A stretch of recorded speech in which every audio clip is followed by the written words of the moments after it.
No he venido a llorar. Vengo a leerte mis pobres versos, como ya quisiera hacer de joven y me detuviera el temor de cansarte y ofenderte. He venido tan solo para verte, con el mismo entusiasmo que pusiera en ello aquel muchacho que yo era y que soñaba solo en conocerte. No te vengo a llorar porque no acierto a entender, Juan Ramón, que te hayas ido definitivamente y estés muerto. No hay más muertes que el sueño y el olvido. Y en mi memoria tú estarás despierto hasta que yo, al final, quede dormido.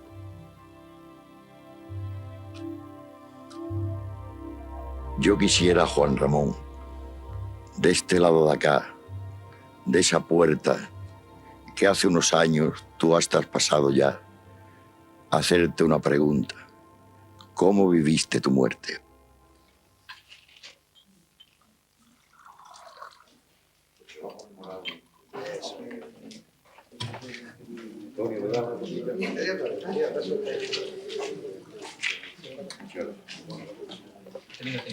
Bueno, pues,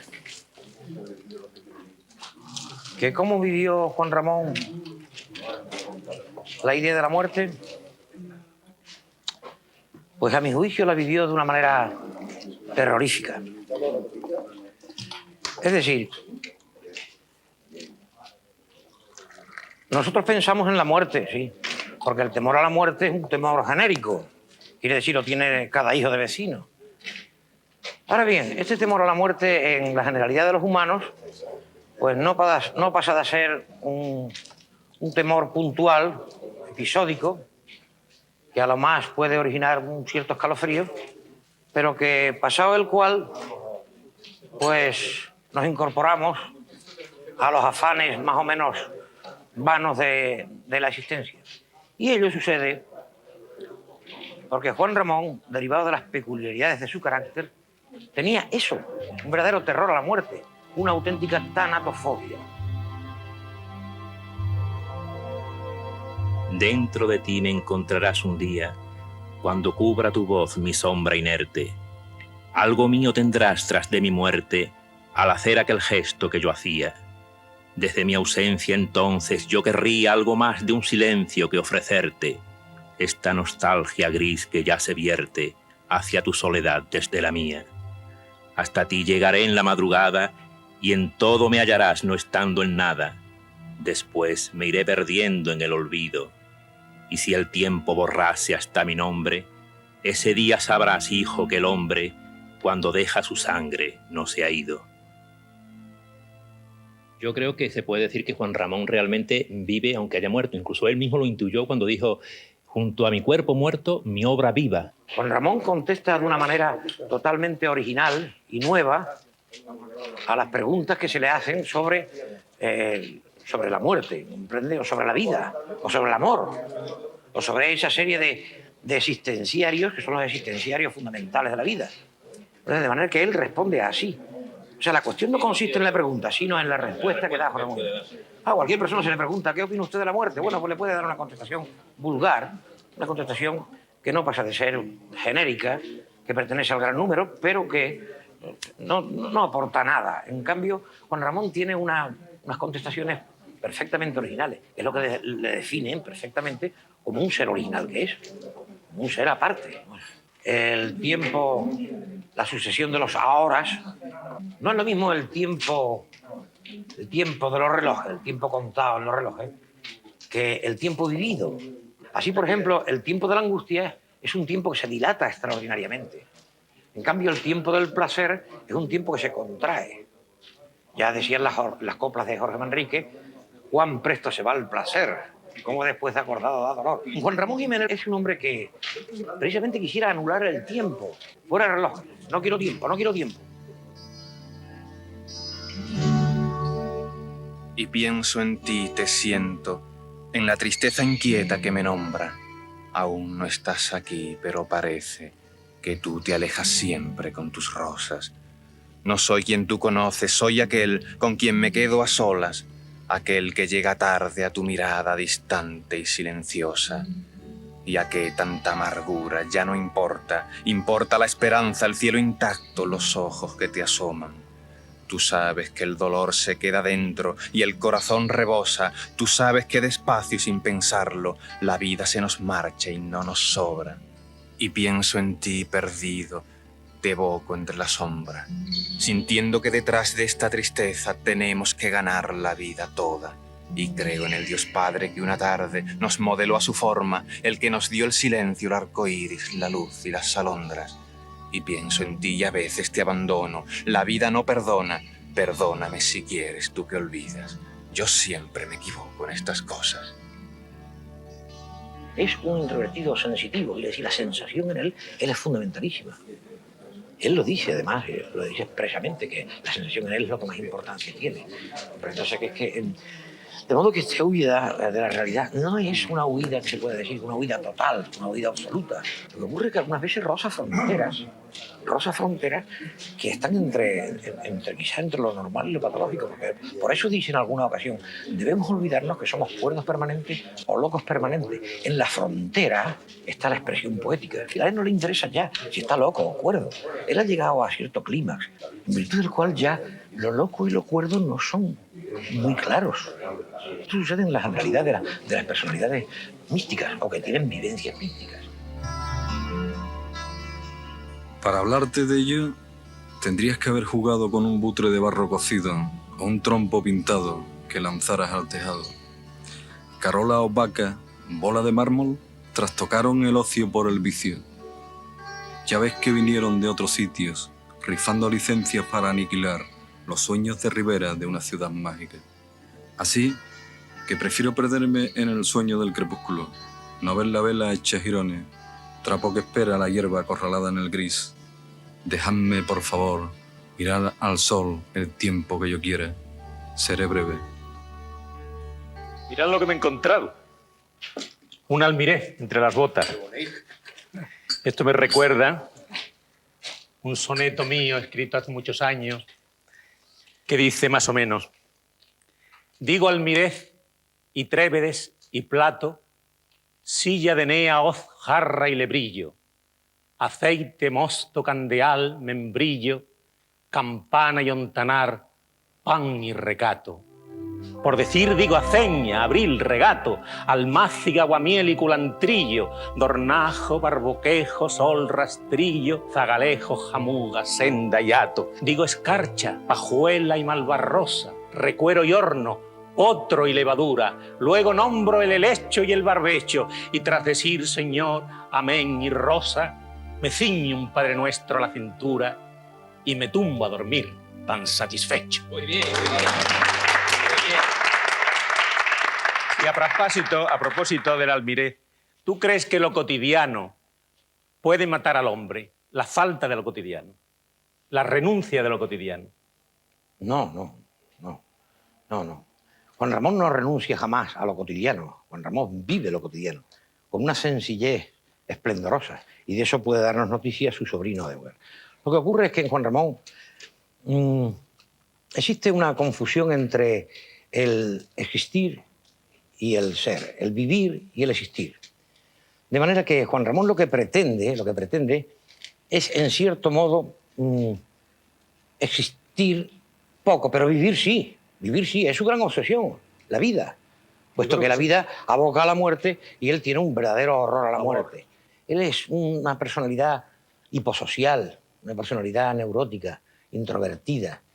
Y si entendemos el existir como la proyección hacia el futuro, hacia la conquista de los señuelos humanos, del poder, de la nombradía, de la riqueza, del placer sexual, Juan Ramón en ese aspecto no participa en esos grandes señuelos humanos que constituyen lo que se llama existencia. Pero vivir sí. Esta confusión está precisamente en Isabel Paraíso de Leal y dice que el rechazo de existir se puede combinar con el temor a la muerte. Y ella se queda un poco, parece una aparente paradoja, pero no lo es. En Juan Ramón, en efecto, hay una especie de rechazo del existir. Pero no, en cambio, rechaza la vida. Él no quiere morir. No, tenía un horror. Le tenía verdadero horror a la muerte. Y por eso dice en una ocasión, dice, como he vivido tan poco, todas las vivencias de mi pobre vida se me agolpan en la memoria. Pero ¿no crees tú que para esto podría hablarnos su sobrino? Claro, es el que lo con conoció. Más conocimiento de De causa. primera intención, porque están allí los objetos, las objetualidades, lo que manejó él, sus utensilios, sus caprichos, quizás, sus veleidades, sus frivolidades. La pequeña cosa. La pequeña cosa de la vida, lo que constituye eso y que constituye para él, pues, ese, su existencia, su existir. Un existir humilde, un existir sencillo, un existir sin alharacas, un existir sin querer abrirse al exterior, a lo ostentorio de la vida, pero existió, yo no creo que existió. El pozo. Este es el patio central de la casa, con el aljibe que servía de suministro de agua y el cual aparece en Platero, un capítulo dedicado, habla de en los inviernos, cuando rebosaba el aljibe, la alegría del agua fresca recién sacada del pozo y la galería superior, ¿verdad?, de la casa. Cuando hablas de Juan Ramón, a veces no dices nunca mi tío Juan Ramón. Siempre hablas de Juan Ramón como una tercera persona. Bueno, quizás extraño. La costumbre de despersonalizar la cosa, ya se sabe que es mi tío y en realidad nosotros más que tío Juan Ramón le decíamos tío Juan.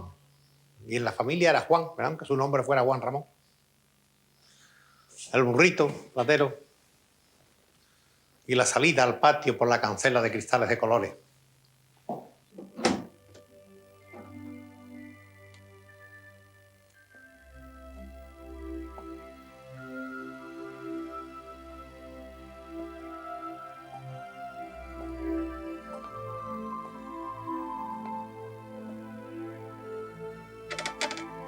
Después de pasar el patio de las flores, quiero visitar también el corral, donde tanto transcurrió mi infancia, porque yo nací en esta casa también, y aquí se transcurrieran sitios normales para los juegos infantiles. ¿Reñía mucho Juan Ramón a su sobrino cuando jugaba por aquí? La verdad es que a nosotros no nos reñía porque a un primo mío y a mí, que ya murió, pues nos sacaban los días que no teníamos colegio, íbamos a La Rábida, a Palos, a Niebla, a Huelva. Sí. En fin, recorríamos los contornos como una especie de vacaciones, de recreo que nos daban ellos. ¿Esto Digo ellos porque Zenobia era la que conducía el coche, un coche que tenía que le había regalado a su hermano. Ajá. Esto era el lavadero, ¿no? Estos eran los corrales de la casa, como casi todas las casas del pueblo. Tenían unos locales, ¿verdad?, para el ganado, para las cuadras. Aquí estaban los lavaderos, aquí había un fogón también para la colada, aquí había una carbonera, aquí había un gallinero. Claro, esto con el transcurso de los años ha sufrido una serie de transformaciones y ahora pues estos jardines lo han puesto muy bello, ¿verdad? ¿Se sentía a gusto Juan Ramón aquí entre lo cotidiano, en su patio, en su...?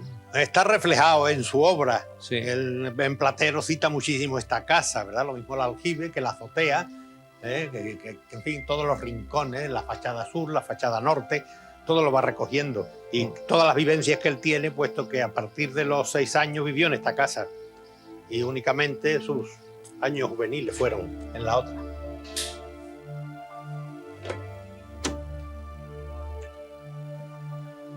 Sigo el recorrido por la casa que tantos recuerdos trae de mi infancia y de mi relación con mi tío Juan Ramón, subiendo la escalera al piso superior,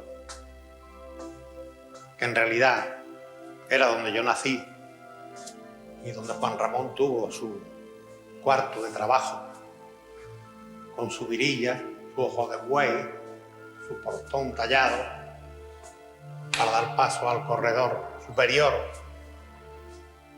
que Juan Ramón recuerda como lugar que los niños de noche sentían miedo al atravesarlo por la montera de cristales que lo cubría completamente, que ahora mismo queda oculta tras este toldo.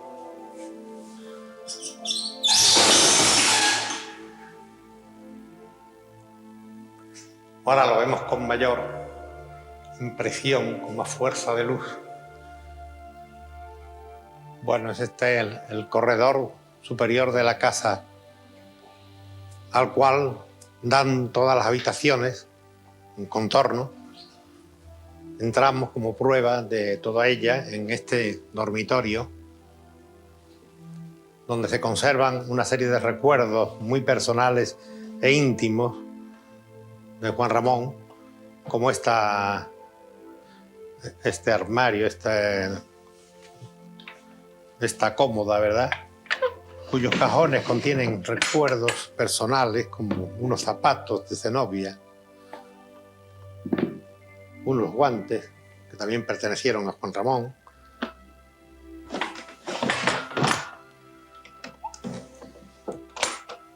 camisas que tuvo Juan Ramón en las últimas épocas, que vinieron de Puerto Rico con sus equipajes. También un traje de los que él usara en aquellos años. Luego tenemos esta cama procedente de su casa de Madrid, como igual que aquella butaca y la mesilla que la acompaña.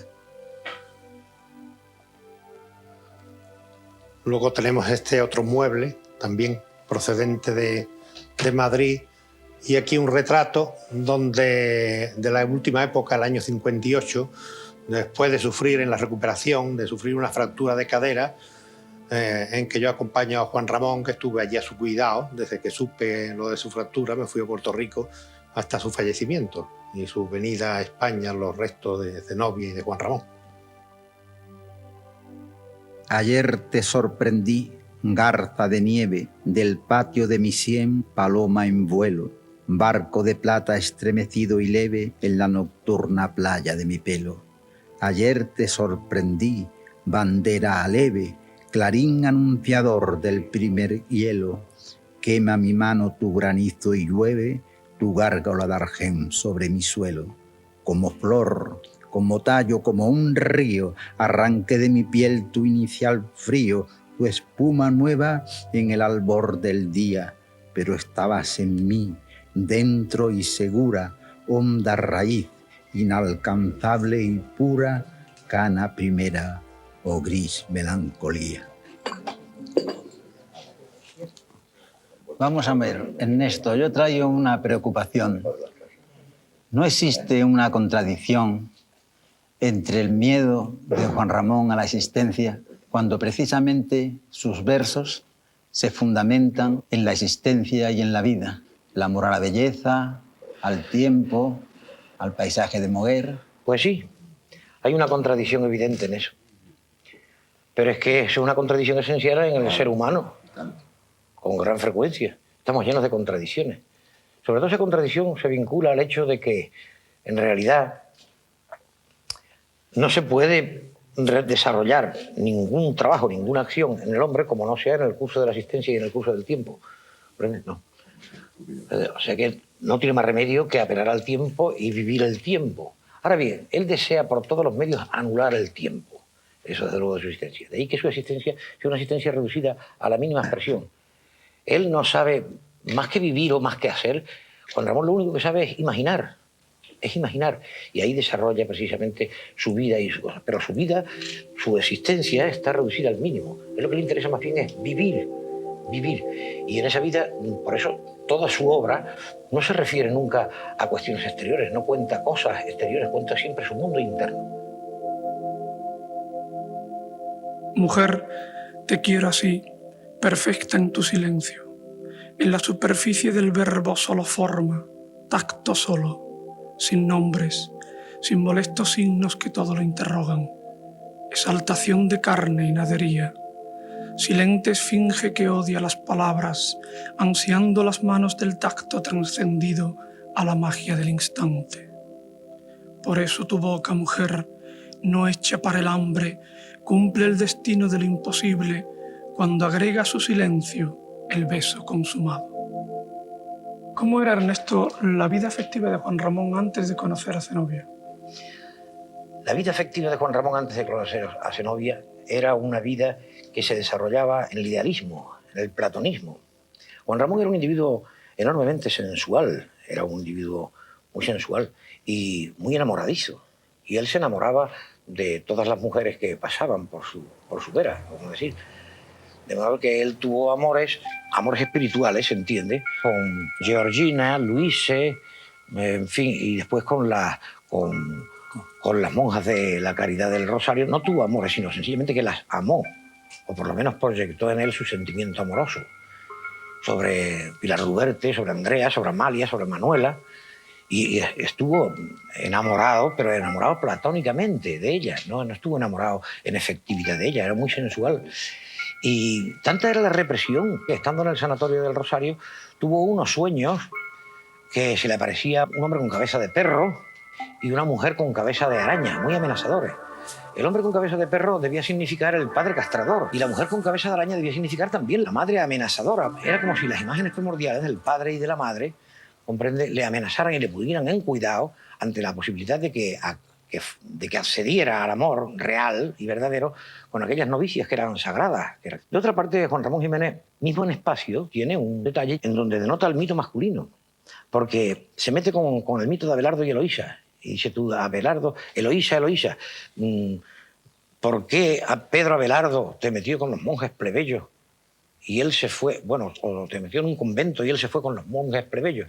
Si tú, a pesar de él estar ya capado, tú eras el ideal. Juan Ramón Jiménez quizá hubiera deseado que Pedro Abelardo se hubiese emasculado a sí mismo, como se emasculaban los sacerdotes de Tanío, de Cibeles. Aquellos sacerdotes, en su amor a la diosa, no solamente hacían votos de castidad, sino además se eliminaban el órgano ante la posibilidad de que pudieran tener pulsiones incestuosas. Era para anular sus pulsiones incestuosas, por lo que hacía. Y él hubiera querido quizás que Pedro Abelardo se hubiera emasculado a sí mismo. Por otra parte, Pedro Abelardo no era ningún idealista ni mucho menos, fue un filósofo realista, y Eloísa tampoco fue una dama ideal ni mucho menos. Fue una ciudadana que quedó embarazada de Abelardo, se fugaron a Francia y el canónigo, Fulberto, el tío de Eloísa, mandó unos sicarios que fueron los que emascularon a Pedro Abelardo.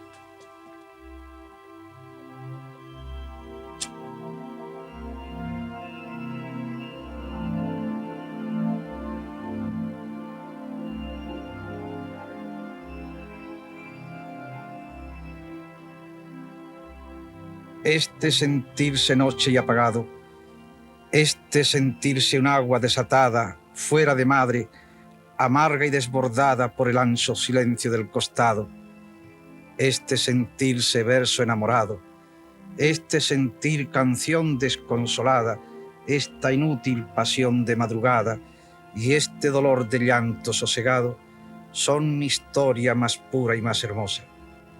Y un día te dirán mirando al suelo: está su amor aquí, bajo esta losa, que ha muerto su perfil de sombra y hielo, cansado de ser llanto y de ser rosa, para sembrar de lágrimas el cielo. Sabemos que para Juan Ramón la poesía fue siempre como una eterna amada, pero aparece en la vida de Juan Ramón Zenobia. ¿Qué significó entonces para Juan Ramón Zenobia? ¿Fue ese amor apasionado, ese amor auténtico, o fue simplemente un amor intrascendente? Zenobia significó mucho en la vida de Juan Ramón. Significó una ruptura, no solamente en lo biográfico, sino de lo estilístico también. Se acostumbra a considerar que existe una época de Juan Ramón pre-senoviana y otra concierne ya al conocimiento de Zenobia. Y Zenobia no fue de ninguna manera un amor superficial, episódico, significó un verdadero amor profundo. La presencia de Zenobia significó para la liquidación de abundantes pulsiones neuróticas obsesivas que tenía. Y esto dejó libre a su intimidad, de manera que después se le hizo posible ya construir Animal de Fondo. ¿Qué clase de Dios era el Dios de Juan Ramón? Dios significa en Juan Ramón la belleza. Juan Ramón identifica la belleza con Dios. De manera que la más alta construcción poética es Dios. Ya en cierta ocasión le preguntaron cuál estimaba él que era el mejor poeta y él dijo Dios. El Dios de Juan Ramón nada tiene que ver con el Dios cristiano o con algún tipo de Dios pagano. Yo creo que Juan Ramón en el fondo no creía en un Dios trascendente. Él era pura inmanencia. Y así llegó muchas veces a la identificación de él con la divinidad. Él decía que no creía en la trascendencia y que odiaba el café y los toros, la religión, el militarismo, el acordeón y la pena de muerte, dijo él, ¿no? Para indicar sus preferencias y sus cosas. Él, su religión y su Dios era él propiamente dicho. El espíritu de Juan Ramón era un espíritu pagano. Tal se deduce de su compleja idea de Dios, que desde luego no tiene nada de ortodoxa. Eso es lo que me parece. Bueno, aquella gente. Está a tu exposición, ¿no?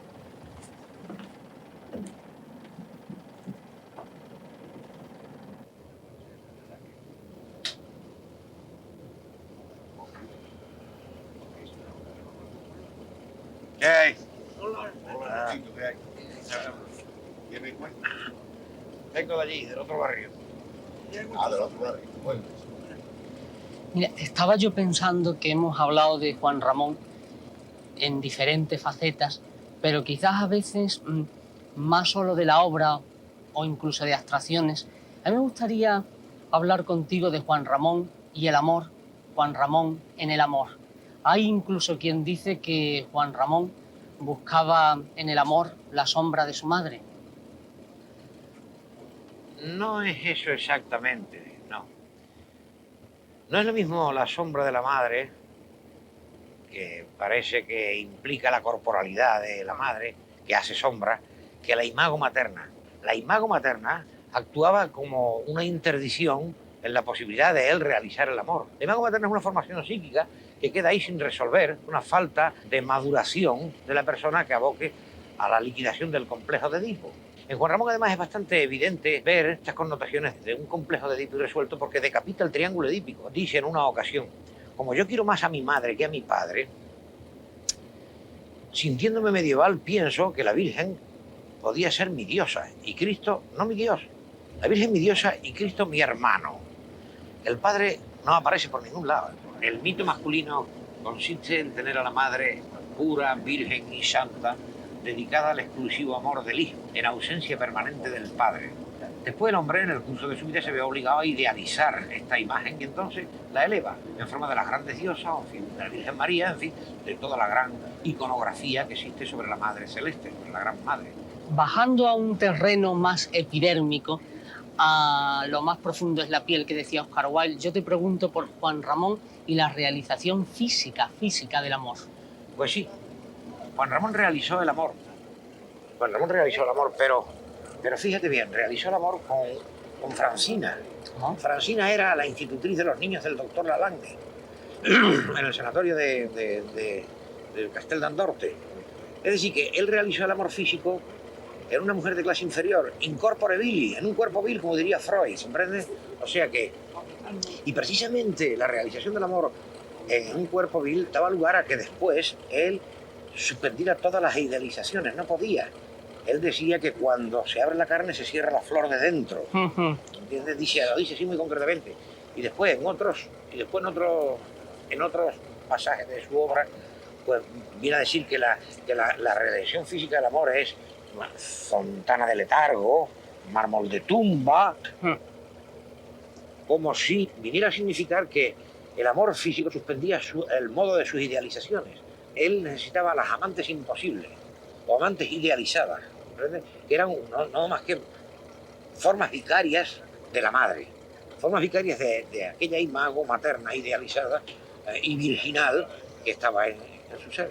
Y entonces, el cuerpo, los cuerpos, ¿cómo vivía, sentía Juan Ramón su propio cuerpo? Pues Juan Ramón sentía la tiranía del cuerpo.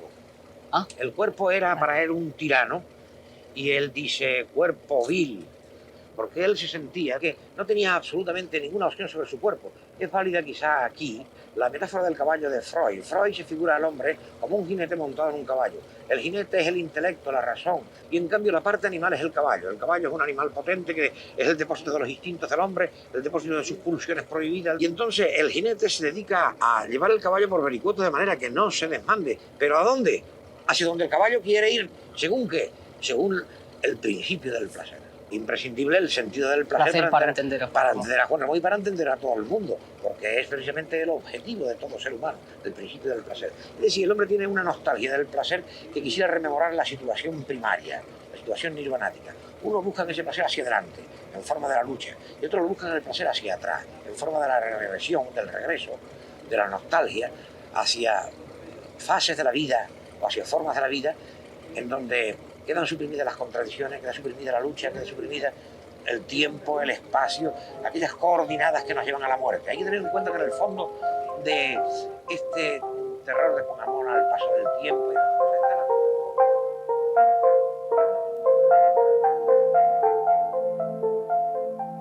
Espera, luz, espera. Pero la luz se va.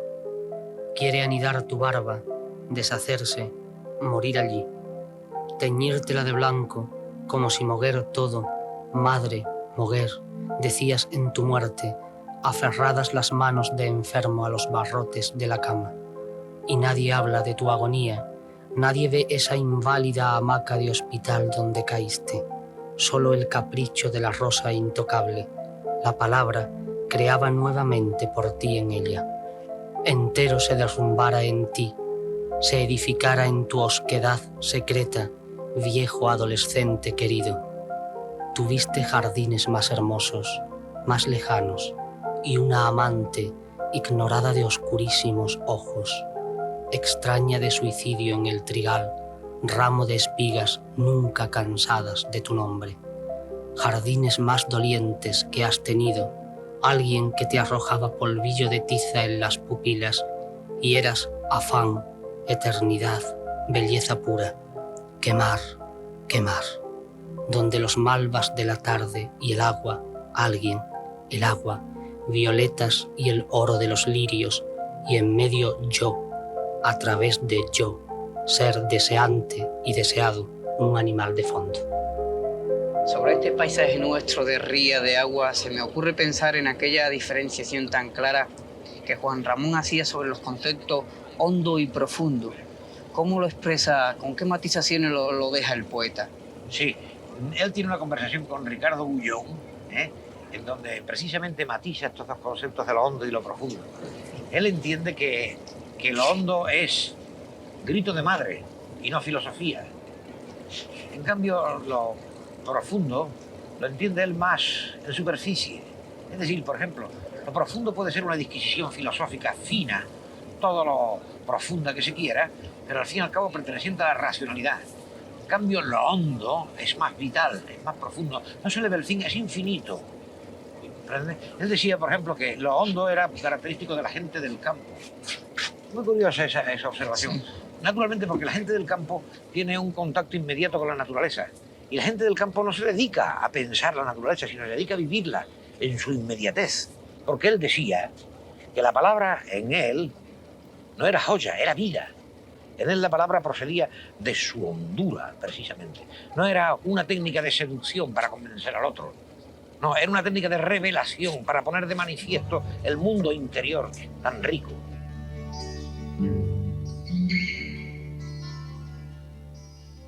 ¿Quién pudiera, como tú, recién llegado, ver por vez primera esta playa? ¿Por qué esperar más? ¿A quién? ¿Quién vendrá?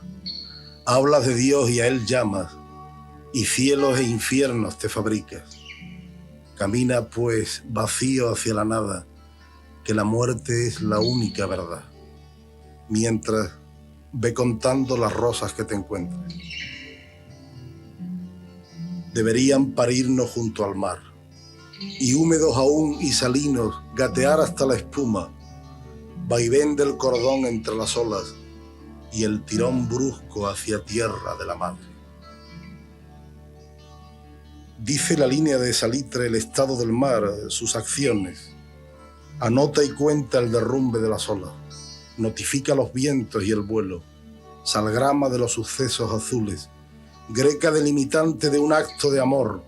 Sucesión de microorganismos donde la luz al pie mismo del mar se multiplica sedienta y es tintineo mineral, blancura tangible, son de sal a tu paso.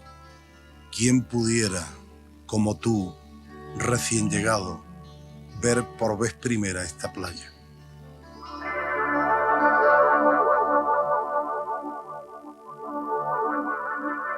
Sí, la inactualidad.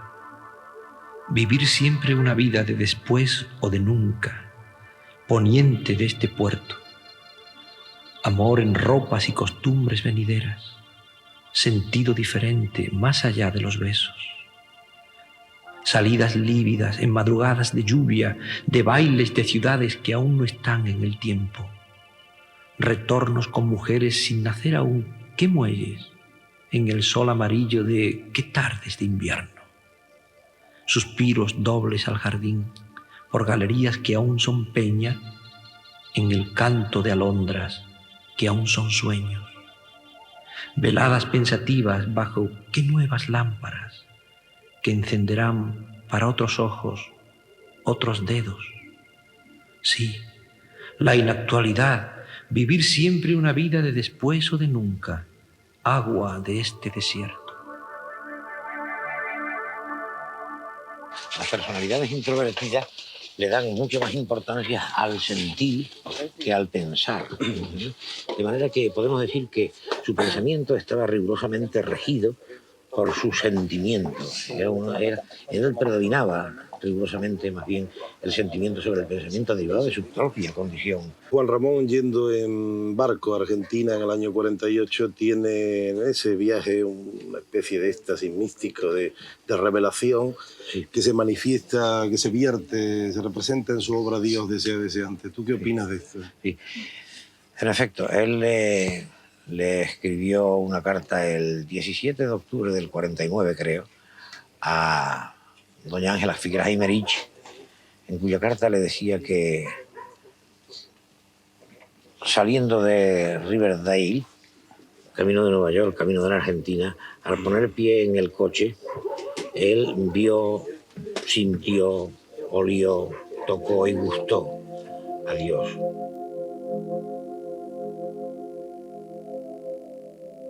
Solo el puro principio de tu nombre empapado de lluvia, solo tu blando cuerpo cubriéndome de sombra. Ardes como silencio, cedes como el mantillo a un pie de agua. Oh sí, yo soy, yo siempre, aprendiz de universo, entre el hueso y el aire, entre la luz y el alma. Soy yo desde la noche, te necesito para emprender el sueño. Es este río en paz, estos remos que baten quedamente en la arteria, ese toro que muge desde que algo lo llama. Ve cómo sobre el tiempo hay señales oscuras y estás tú como al centro de un secreto indeciso.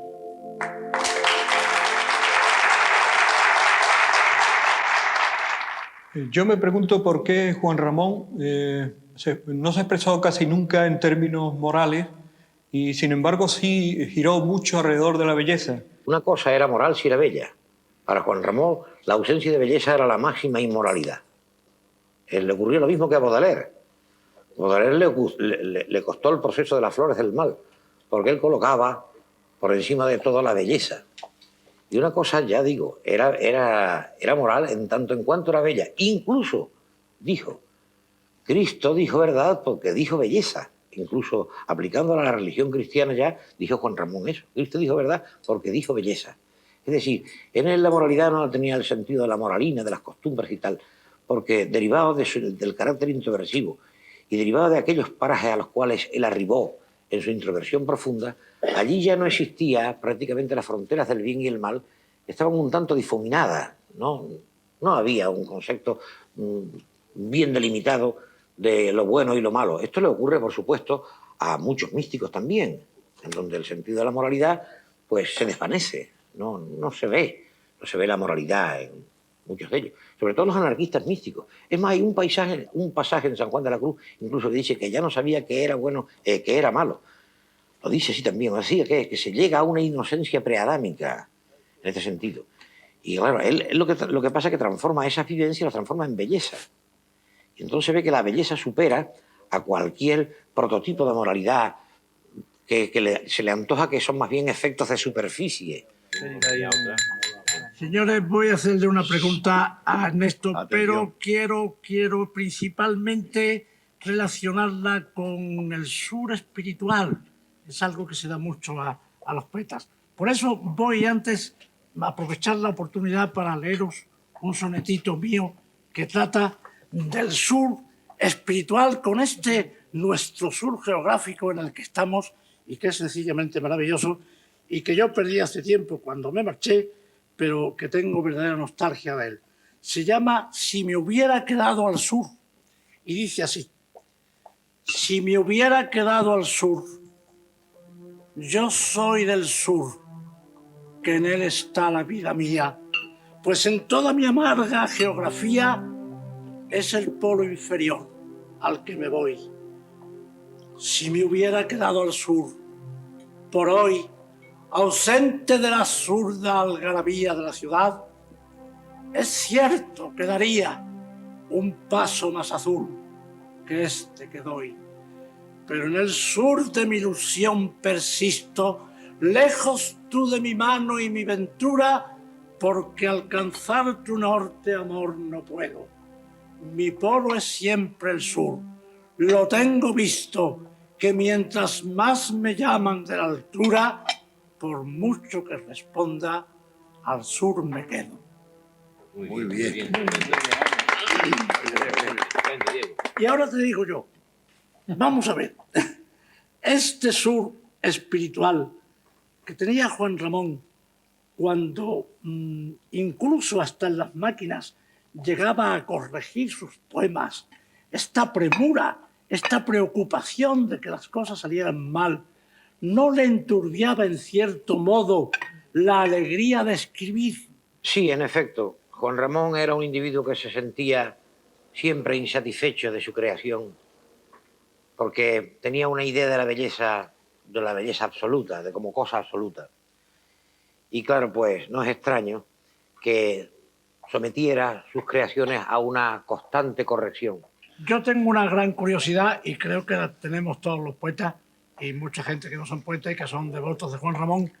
¿Por qué? ¿Qué causas específicas, claras, concretas, terminantes son las que han hecho que todavía, después del tiempo que hace que Juan Ramón murió, no haya salido su obra completa?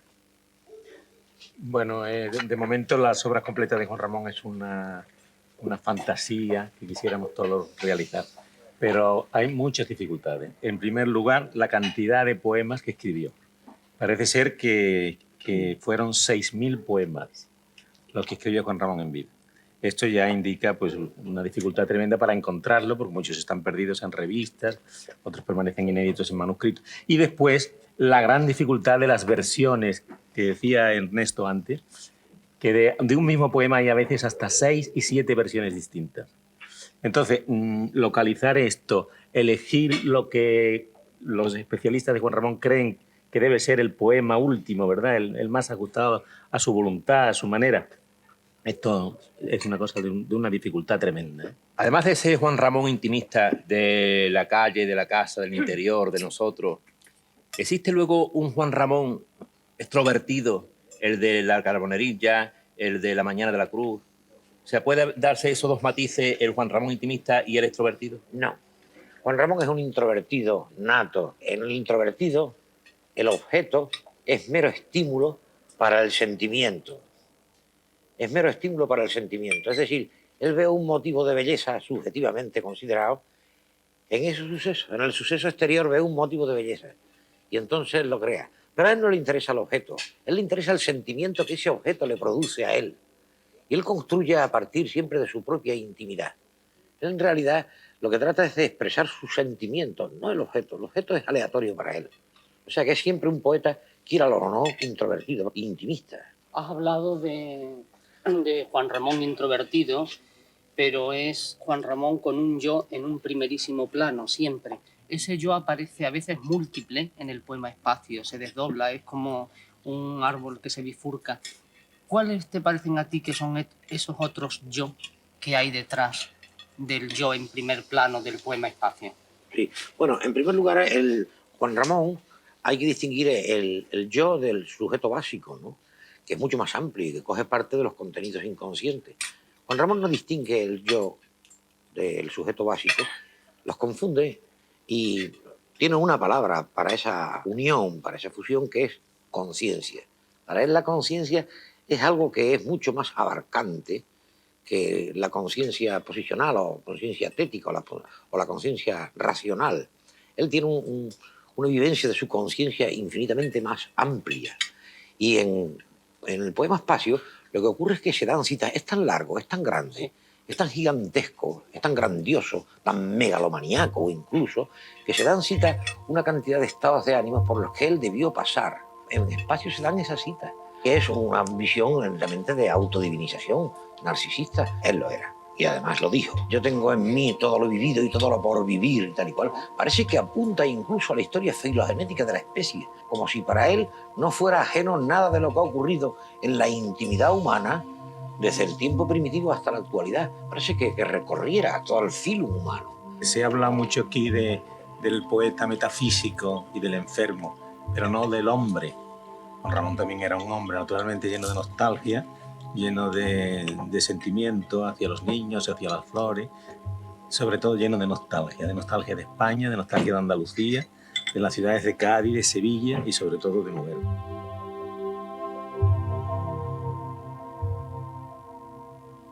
Me dicen estos y aquellos movidas sombras de otros yoes en mí mismo. ¿A qué ese afán, esa insistencia, ese dinámico éxtasis en tu obra? Desde los 40 años tienes ya en este 1925, 43 y pico, la vida gira deprisa y en su giro vertiginoso, el maravilloso prisma coge aquí y allá inesperadamente, en alguna faceta, la luz negra de la anchurosa nada. El verdor, la desnudez, el agua inconscientes te esperan, no una hora, todo el día, toda la noche, y de ellos es de donde debieras ir, cayendo blandamente como de una suave ladera al pozo oscuro de lo feo definitivo. Todo ese papel tan hermosamente escrito, impreso, se ha de manchar, borrar, deshacer, ir en el viento. ¿Qué te importa estar en la frente de los otros, en el pecho de las otras, otras y otros que harán de ti sin ti lo que quieran? Valiente billetito falso este de la gloria. No te importe que el platillo invisible de la balanza, en cuyo platillo evidente hayas cogido la vida total, sea el platillo del olvido inmarcesible. Me respondo con la deliciosa poesía del persa Abu Said. Le pregunté a mi amada, ¿para qué te embelleces tanto? Para gustarme a mí misma, me contestó, porque hay instantes en que soy a la vez el espejo, la mirada y la belleza, instantes en que me siento a la vez el amor, el amante y la amada.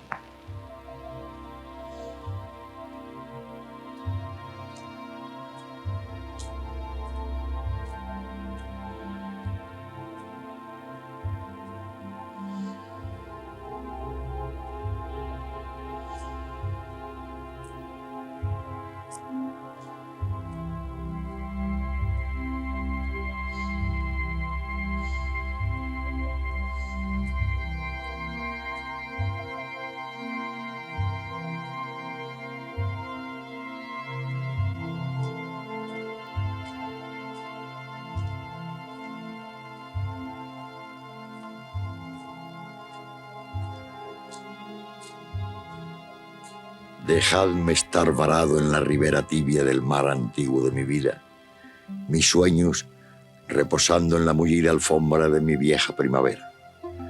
Dejadme así, dejadme con mi entera soledad, con mi angustia estremecida, con la sal de mi llanto y la medida justa de mi verdad y mi quimera. Dejadme disfrutar este momento en que desde mi altura, mi cimiento, soy tan yo mismo, tan ensimismado, tan sintiendo mi sangre y su latido, que resucito de mi propio olvido, sintiéndome nacer de mi costado.